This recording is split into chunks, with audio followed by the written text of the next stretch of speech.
riding over the hills and eating their fill, the warm sun and the scent of turf, lying a little too long, stretching out their legs and looking at the sky above their noses, these things are, perhaps, enough to explain what happened. However that may be, they woke suddenly and uncomfortably from a sleep they had never meant to take. The standing stone was cold, and it cast a long pale shadow that stretched eastward over them. The sun, a pale and watery yellow, was gleaming through the mist just above the west wall of the hollow in which they lay. North, south, and east, beyond the wall, the fog was thick, cold, and white. The air was silent, heavy, and chill. Their ponies were standing crowded together with their heads down. The hobbits sprang to their feet in alarm and ran to the western rim. They found that they were upon an island in the fog. Even as they looked out in dismay towards the setting sun, it sank before their eyes into a white sea, and a cold grey shadow sprang up in the east behind. The fog rolled up to the walls and rose above them, and as it mounted it bent over their heads until it became a roof. They were shut in a hall of mist whose central pillar was a standing stone. They felt as if a trap was closing about them, but they did not quite lose heart. They still remembered the hopeful view they had had of the line of the road ahead, and they still knew in which direction it lay. In any case, they now had so great a dislike for that hollow place about the stone that no thought of remaining there was in their minds. They packed up as quickly as their chilled fingers would work. Soon they were leading their ponies in single file over the rim and down the long northward slope of the hill, down into a foggy sea. As they went down, the mist became colder and damper, and their hair hung lank and dripping on their foreheads. When they reached the bottom, it was so cold that they halted and got out cloaks and hoods, which soon became bedewed with grey drops. Then, mounting their ponies, they went slowly on again, feeling their way by the rise and fall of the ground. They were steering, as well as they could guess, for the gate-like opening at the far northward end of the long valley which they had seen in the morning. Once they were through the gap, they had only to keep on in anything like a straight line, and they were bound in the end to strike the road. Their thoughts did not go beyond that, except for a vague hope that perhaps away beyond the downs there might be no fog. Their going was very slow. To prevent their getting separated and wandering in different directions, they went in file, with Frodo leading. Sam was behind him, and after him came Pippin, and then Merry. The valley seemed to stretch on endlessly. Suddenly Frodo saw a hopeful sign.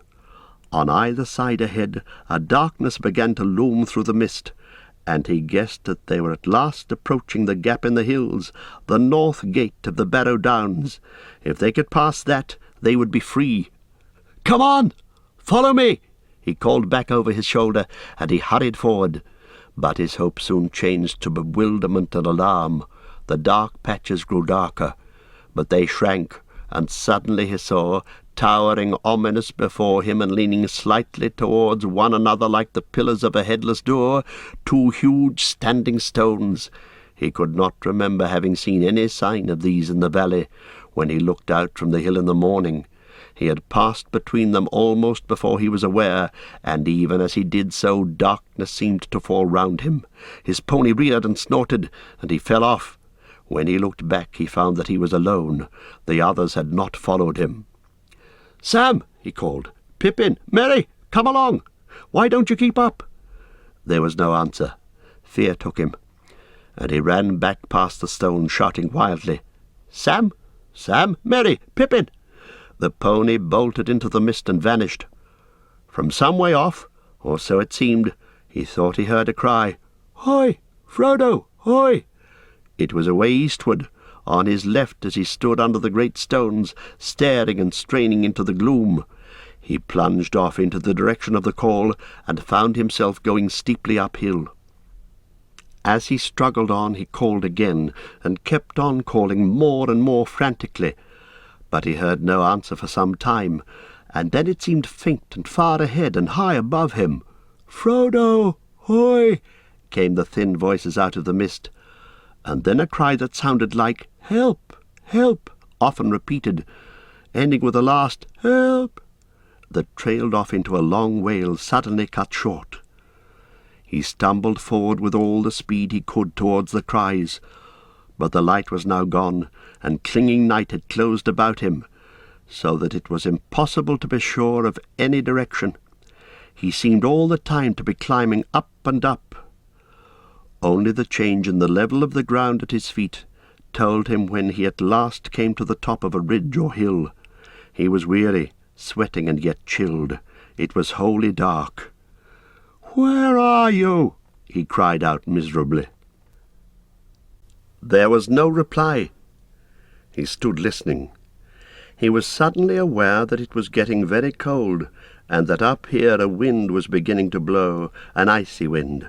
A change was coming in the weather. The mist was flowing past him now in shreds and tatters. His breath was smoking, and the darkness was less near and thick. He looked up and saw with surprise that faint stars were appearing overhead amid the strands of hurrying cloud and fog. The wind began to hiss over the grass. He imagined suddenly that he caught a muffled cry, and he made towards it, and even as he went forward the mist was rolled up and thrust aside, and the starry sky was unveiled. A glance showed him that he was now facing southwards and was on a round hilltop, which he must have climbed from the north. Out of the east the biting wind was blowing. To his right there loomed against the westward stars a dark black shape. A great barrow stood there. "Where are you?" he cried again, both angry and afraid. "Here," said a voice deep and cold that seemed to come out of the ground. "I am waiting for you." "No," said Frodo, but he didn't run away. His knees gave, and he fell on the ground. Nothing happened, and there was no sound. Trembling, he looked up, in time to see a tall, dark figure like a shadow against the stars. It leaned over him. He thought there were two eyes, very cold, though lit with a pale light that seemed to come from some remote distance. Then a grip stronger and colder than iron seized him. The icy touch froze his bones, and he remembered no more. When he came to himself again, for a moment he could recall nothing except a sense of dread. Then suddenly he knew that he was imprisoned, caught hopelessly. He was in a barrow. A Barrow wight had taken him, and he was probably already under the dreadful spells of the Barrow wights, about which whispered tales spoke. He dared not move, but lay as he found himself, flat on his back upon a cold stone, with his hands on his breast. But though his fear was so great that it seemed to be part of the very darkness that was round him, he found himself as he lay thinking about Bilbo Baggins and his stories, of their jogging along together in the lanes of the Shire, and talking about roads and adventures. There is a seed of courage hidden, often deeply it is true, in the heart of the fattest and most timid hobbit, waiting for some final and desperate danger to make it grow. Frodo was neither very fat nor very timid. Indeed, though he did not know it, Bilbo and Gandalf had thought him the best hobbit in the Shire. He thought he'd come to the end of his adventure, and a terrible end, but the thought hardened him. He found himself stiffening, as if for a final spring. He no longer felt limp like a helpless prey. As he lay there, thinking and getting a hold of himself, he noticed all at once that the darkness was slowly giving way. A pale greenish light was growing round him. It did not at first show him what kind of a place he was in, for the light seemed to be coming out of himself, and from the floor beside him, and had not yet reached the roof or wall. He turned, and there in the cold glow he saw lying beside him Sam, Pippin, and Merry. They were on their backs, and their faces looked deathly pale, and they were clad in white. About them lay many treasures, of gold maybe, though in that light they looked cold and unlovely. On their heads were circlets, gold chains were about their waists, and on their fingers were many rings. Swords lay by their sides, and shields were at their feet. But across their 3 necks lay one long naked sword. Suddenly a song began, a cold murmur rising and falling. The voice seemed far away and immeasurably dreary, sometimes high in the air and thin, sometimes like a low moan from the ground. Out of the formless stream of sad but horrible sounds, strings of words would now and again shape themselves. Grim, hard, cold words, heartless and miserable. The night was railing against the morning of which it was bereaved, and the cold was cursing the warmth for which it hungered. Frodo was chilled to the marrow. After a while the song became clearer, and with dread in his heart he perceived that it had changed into an incantation. Cold be hand and heart and bone, and cold be sleep under stone, never more to wake on stony bed, never till the sun fails and the moon is dead. In the black wind the stars shall die, and still on gold here let them lie, till the dark Lord lifts his hand over dead sea and withered land. He heard behind his head a creaking and scraping sound. Raising himself on one arm he looked, and saw now in the pale light that they were in a kind of passage which behind them turned a corner. Round the corner a long arm was groping, walking on its fingers towards Sam, who was lying nearest, and towards the hilt of the sword that lay upon him. At first Frodo felt as if he had indeed been turned into stone by the incantation. Then a wild thought of escape came to him. He wondered if he put on the ring whether the Barrow wight would miss him, and he might find some way out. He thought of himself running free over the grass, grieving for Merry and Sam and Pippin, but free and alive himself. Gandalf would admit that there had been nothing else he could do. But the courage that had been awakened in him was now too strong. He could not leave his friend so easily. He wavered, groping in his pocket, and then fought with himself again, and as he did so the arm crept nearer. Suddenly resolve hardened in him, and he seized a short sword that lay beside him, and kneeling he stooped low over the bodies of his companions. With what strength he had, he hewed at the crawling arm near the wrist, and the hand broke off.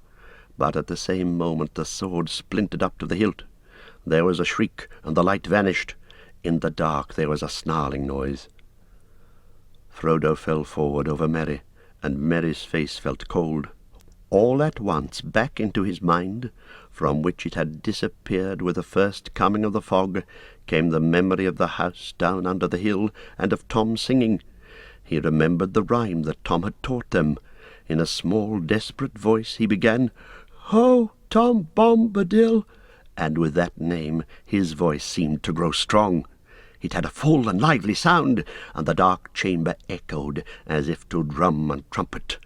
"Ho, Tom Bombadil, Tom Bombadil-o, by water, wood, and hill, by the reed and willow, by fire, sun, and moon, hearken now and hear us. Come, Tom Bombadil, for our need is near us." There was a sudden deep silence, in which Frodo could hear his heart beating.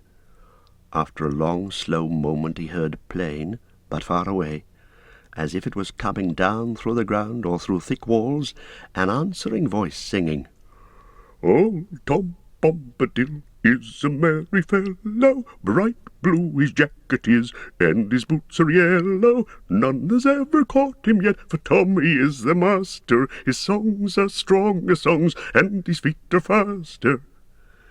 There was a loud rumbling sound, as of stones rolling and falling, and suddenly light streamed in, real light, the plain light of day.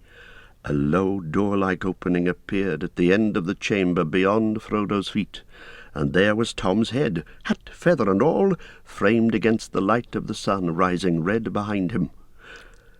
The light fell upon the floor, and upon the faces of the 3 hobbits lying beside Frodo. They didn't stir, but the sickly hue had left them. They looked now as if they were only very deeply asleep. Tom stooped, removed his hat, and came into the dark chamber, singing, "Get out, you old wight, vanish in the sunlight, shrivel like the cold mist, like the winds go wailing, out into the barren lands, far beyond the mountains. Come never here again, leave your barrow empty, lost and forgotten be, darker than the darkness, where gates stand forever shut, till the world is mended." At these words there was a cry, and part of the inner end of the chamber fell in with a crash. Then there was a long trailing shriek, fading away into an unguessable distance, and after that silence. "Come, friend Frodo," said Tom, "let us get out onto clean grass. You must help me bear them." Together they carried out Merry, Pippin, and Sam.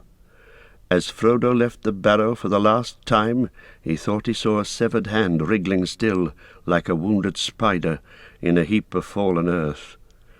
Tom went back in again, and there was a sound of much thumping and stamping.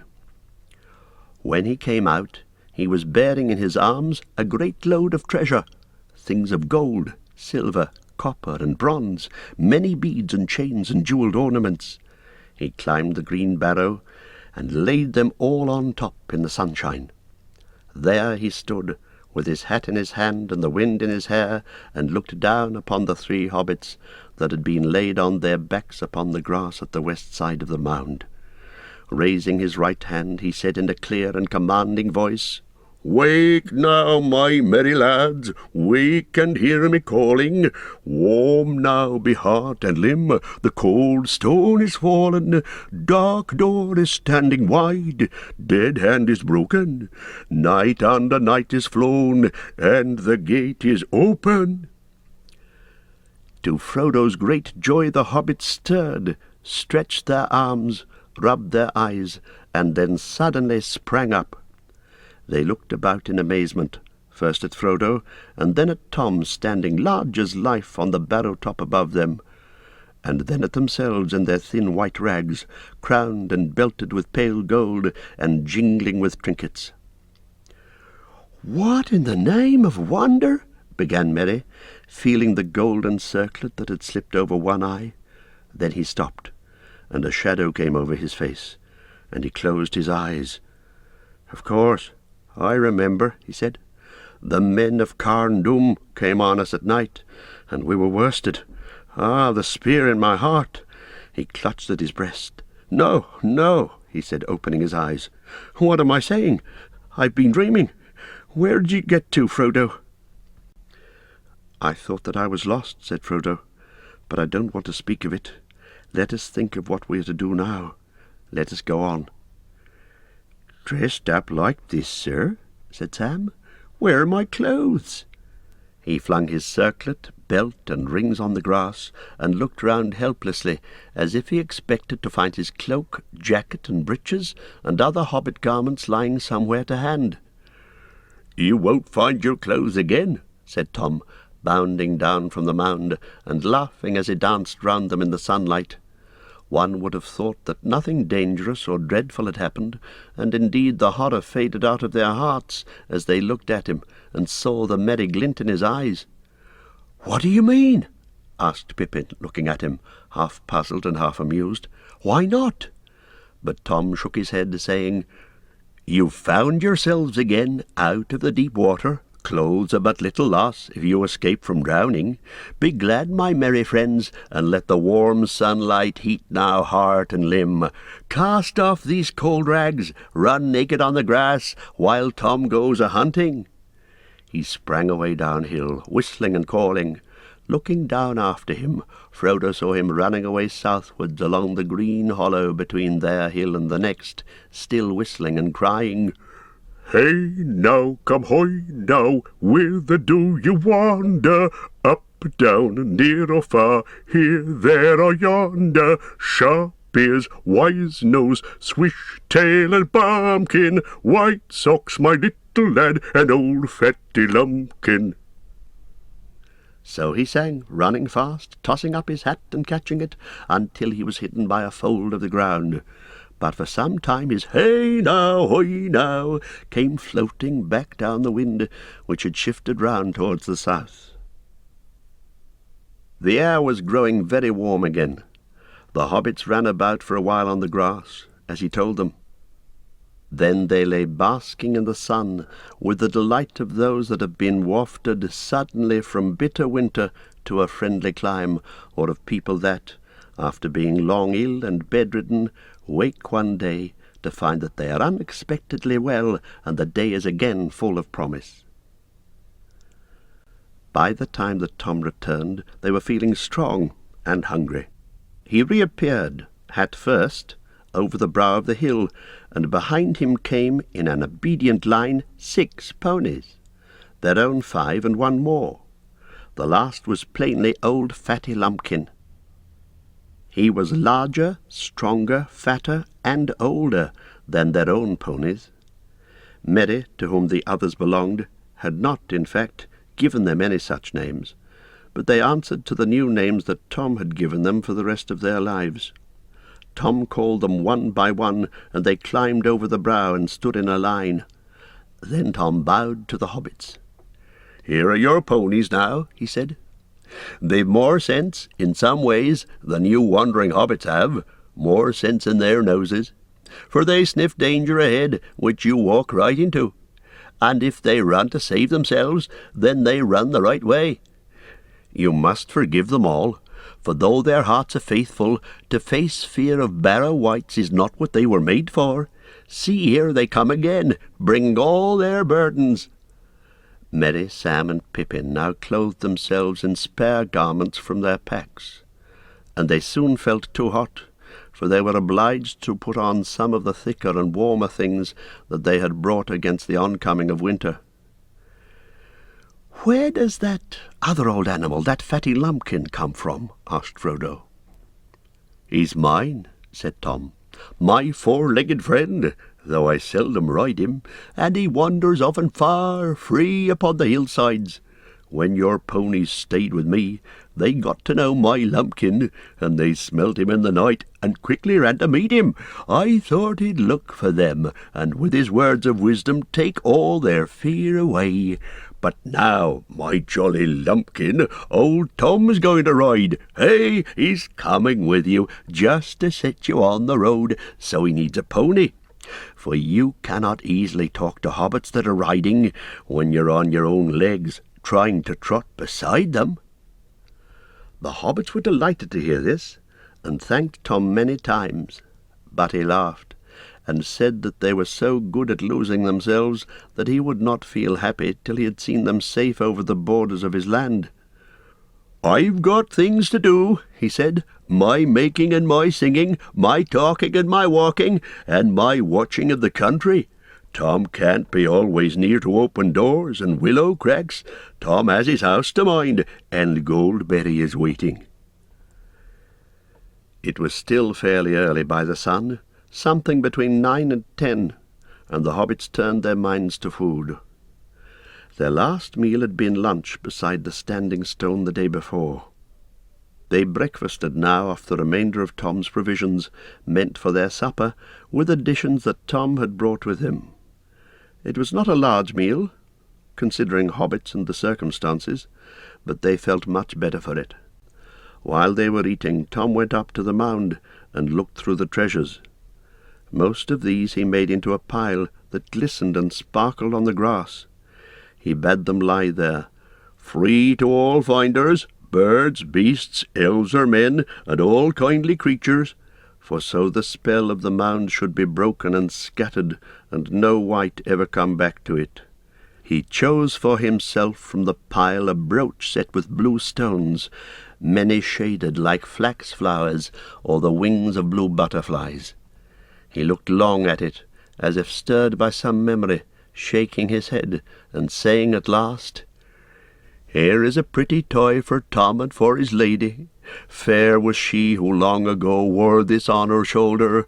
Goldberry shall wear it now, and we will not forget her." For each of the hobbits he chose a dagger, long, leaf-shaped and keen, of marvellous workmanship, damasked with serpent forms in red and gold. They gleamed as he drew them from their black sheaths, wrought of some strange metal, light and strong, and set with many fiery stones. Whether by some virtue in these sheaths, or because of the spell that lay on the mound, the blade seemed untouched by time, unrusted, sharp, glittering in the sun. "Old knives are long enough as swords for hobbit people," he said. "Sharp blades are good to have if shire folk go walking east, south, or far away into dark and danger." Then he told them that these blades were forged many long years ago by men of Westerness. They were foes of the Dark Lord, but they were overcome by the evil king of Carndum in the land of Angmar. "Few now remember them," Tom murmured. "Yet still some go wandering, sons of forgotten kings, walking in loneliness, guarding from evil things folk that are heedless." The hobbits did not understand his words, but as he spoke they had a vision, as it were, of a great expanse of years behind them, like a vast shadowy plain over which there strode shapes of men, tall and grim with bright swords, and last came one with a star on his brow. Then the vision faded, and they were back in the sunlit world. It was time to start again. They were ready, packing their bags and lading their ponies. Their new weapons they hung on their leather belts under their jackets, feeling them very awkward, and wondering if they would be of any use. Fighting had not before occurred to any of them as one of the adventures in which their flight would land them. At last they set off. They led their ponies down the hill, and then mounting they trotted quickly along the valley. They looked back and saw the top of the old mound on the hill, and from it the sunlight on the gold went up like a yellow flame. Then they turned the shoulder of the downs, and it was hidden from view. Though Frodo looked about him on every side, he saw no sign of the great stone standing like a gate, and before long they came to the northern gap and rode swiftly through, and the land fell away before them. It was a merry journey, with Tom Bombadil trotting gaily beside them, or before them on Fatty Lumpkin, who could move much faster than his girth promised. Tom sang most of the time, but it was chiefly nonsense, or else perhaps a strange language unknown to the hobbits, an ancient language whose words were mainly those of wonder and delight.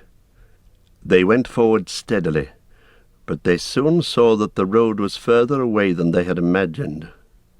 Even without a fog, their sleep at midday would have prevented them from reaching it until after nightfall on the day before.